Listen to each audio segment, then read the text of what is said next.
ওয়াকফের ক্ষেত্রে দেখা যাচ্ছে যে পশ্চিমবঙ্গ সবার শেষে রয়েছে পোর্টাল রেজিস্ট্রারের, ওয়াকফের পোর্টালে রেজিস্ট্রেশনের ক্ষেত্রে পশ্চিমবঙ্গ সবার শেষে রয়েছে। এই সর্বনাশটা মমতা ব্যানার্জি করেছেন। 5 মাস আগে ওয়াকফ পোর্টাল উম্মিদের রেজিস্ট্রেশনের জন্য ভারত সরকার চিঠি দেয় পশ্চিমবঙ্গ সরকার। সাইলেন্ট ছিলেন, একদম সাইলেন্ট ছিলেন।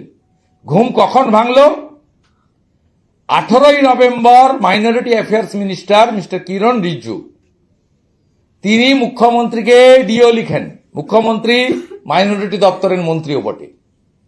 তাতে কিরণ রিজিজুজি বলেন, আপনি যেটা করছেন পশ্চিমবাংলার 80,000 প্রপার্টি যা ওয়াকফ প্রপার্টি বলে দাবি করা হয়, এরা কিন্তু বিপদে পড়বে। ভারত সরকারের ডিউটি রাজ্য সরকারকে সুযোগ দেওয়া, জানানো, সতর্ক করা।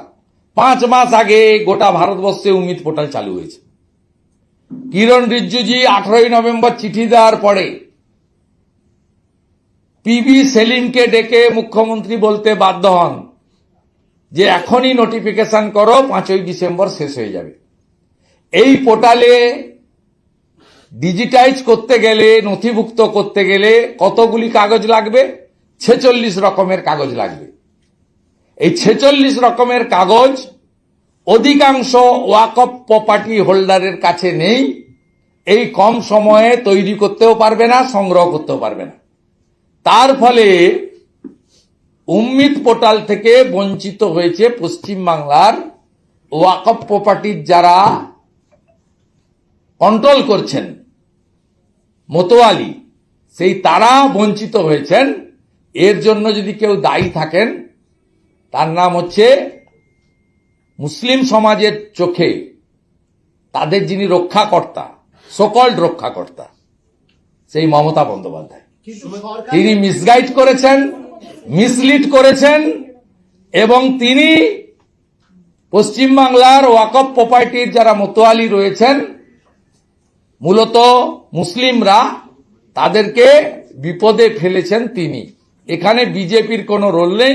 আর in question of central government, তারা প্রথম থেকে বলে দিয়েছে যে আমরা সবটাকে বৈধ একটা সিস্টেমের মধ্যে আনতে চাই।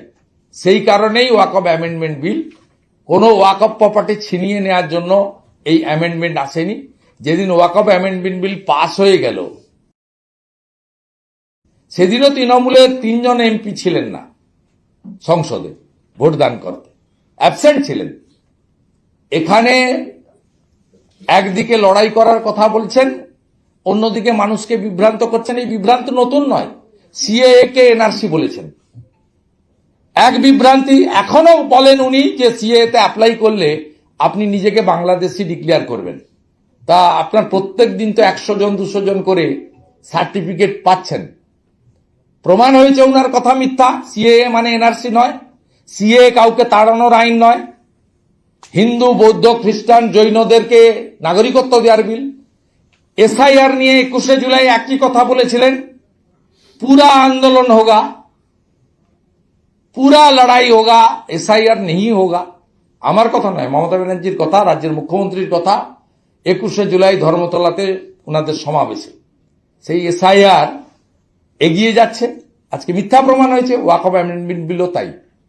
আমার জীবন থাকতে থাকতে পশ্চিমবঙ্গে ওয়াকফ অ্যামেন্ডমেন্ট অ্যাক্ট আমি চালু করতে দেব না। বক্তার নাম শ্রীমতী মিথ্যাশ্রী। কিন্তু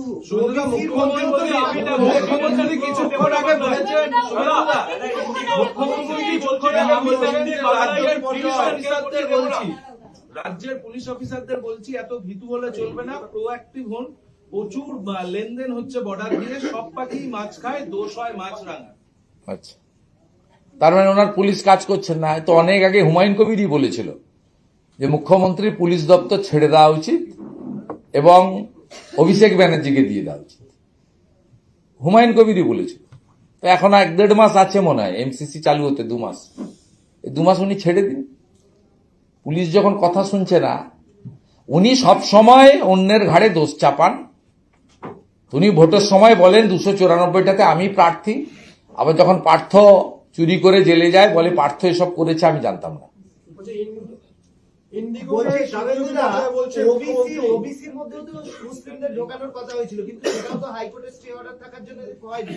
তাহলে কি মুসলিমদের মধ্যে একটা কোনো ভাবে ক্ষোভ বাড়ছে যে ওবিসি ক্ষোভ তো বাড়ছে, তারা ঠিক করুন তারা কি করবেন। বলছেন তো অনেক কথা, আমরা উৎসাহিত নই। আমরা সব সময় বলি যে বিজেপি রুল স্টেটে সব ধর্মের লোক ভালো আছে, সবাই ভালো আছে, নিজ নিজ ধর্ম পালন করছে। গুন্ডা গুন্ডাই হয়, খুনি খুনি হয়, ধর্ষক ধর্ষকই হয়, তার জাত ধর্ম আলাদা হতে পারে না। যোগীজি মাফিয়াদের, গুন্ডাদের, ধর্ষকদের নিকেশ করছেন। হেমন্ত বিশ্ব শর্মা বাংলাদেশি মুসলিম অনুপ্রবেশকারীদের তাড়াচ্ছেন। ভারতীয়দের সঙ্গে বিজেপির কোনোদিন লড়াই ছিল না, আজও নেই। আমাকে নিয়ে অনেক কথা বলেন, আমি কখনো বলিনি মুসলিমদের ভোট চাই না, আমি বলেছি পাই না। এতো ধ্রুব সত্য। 19, 21 এবং 24 তিনটে বড় নির্বাচনে যদি দেখেন, বিজেপি 1% কম মুসলিমদের ভোট পেয়েছে। এবং বিজেপি 21-এ অনেক মুসলিম ক্যান্ডিডেট দাঁড় করিয়েছিল, মাহফুজা খাতুন সহ, তারাও জিততে পারেনি। কঠিন বাস্তব। গত লোকসভা নির্বাচনে বিজেপি মুসলিমদের 0.65 ভোট পেয়েছে। আমার কথা নিয়ে ওই মাননীয় হুমায়ুন কবির দুটো বক্তব্য দিয়েছেন আমাকে অ্যাটাক করে। একটা বলেছেন, আমি বলেছি আমি হিন্দুদের বিধায়ক। আমি বলেছি খুব পরিষ্কার, হিন্দুদের ভোটে আমি জিতে বিধায়ক হয়েছি। এটা তো ঘটনা। আমি 1,10,000 ভোট পেয়েছি, মমতা ব্যানার্জি 1,08,000 প্রায় ভোট পেয়েছে। 2,000-এর কাছাকাছি ভোটে ডিফারেন্স। 64,000 মুসলমান ভোট দিতে গেছিল, 1,200 জন দিয়েছে মীনাক্ষীকে, 400 জন দিয়েছে আমাকে, বাকি সব ভোট তারা মমতা ব্যানার্জিকে দিয়েছে। এবং আমি যদি হিন্দুদের ভোট না পেতাম তাহলে তো আমি এমএলএও হতাম না, মমতা ব্যানার্জি হারতো না, বিজেপি আমাকে বিরোধী দলনেতা করতে চাইলেও সুযোগ ছিল না। এমএলএ হতে হবে আগে, তো তারপরে তো অপোজিশন লিডার। এর মধ্যে কোনো জিনিস নেই। আমি কঠিন বাস্তবটা বলেছি। আমি বিধানসভায় দাঁড়িয়ে বলেছি, আগামী দিনে যেভাবে হিন্দুদের উপর অত্যাচার আপনারা করছেন, তুষ্টিকরণের রাজনীতি করছেন, কোন হিন্দু এলাকা থেকে তৃণমূলের এমএলএ জিতবে বলে আমার মনে হয় না। তা মুসলিম এলাকা থেকে জিতে আসবে তৃণমূলের এমএলএ, এখন খুব সন্দেহ হচ্ছে, সেটা হবে কিনা জানি না। তা সেক্ষেত্রে আমি বলেছি যে তৃণমূলের মুসলিমদের বিরুদ্ধে বলেছি, তৃণমূলের মুসলিমদের বিরুদ্ধে। আমি সব মুসলিমদের বিরুদ্ধে বলবো কেন? পদ্মশ্রী কাজী মাসুম আক্তারের বিরুদ্ধে আমি বলবো কেন?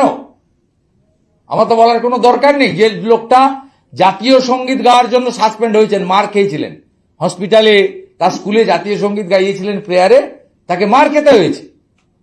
এপিজে আব্দুল কালামকে আমরা প্রণাম করি, তার মৃত্যুদিন, জন্মদিনে আমরা সকালবেলা ঘুম ভাঙার আগেই পোস্ট করে তাকে প্রণাম করি। নাজমা হেপতুল্লাহ, আরিফ আহমেদ খান বিহারের রাজ্যপাল, এদের বিরুদ্ধে আমরা বলতে যাব কেন?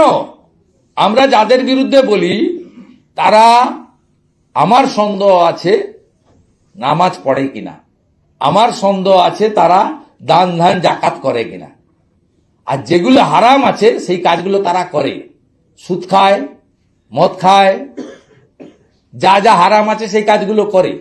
তার প্রকৃষ্ট উদাহরণ হচ্ছে তৃণমূল কংগ্রেসের জেলা পরিষদ মেম্বার কর্মাধ্যক্ষ শেখ শাহজাহান। আমাদের ভিডিও ভালো লাগলে লাইক এবং শেয়ার করুন। কমেন্ট সেকশনে গিয়ে জানান আপনাদের মতামত। আরও ভিডিও পেতে আমাদের চ্যানেল সাবস্ক্রাইব করুন এবং প্রতি মুহূর্তে খবরের আপডেট পেতে প্রেস করুন বেল আইকন।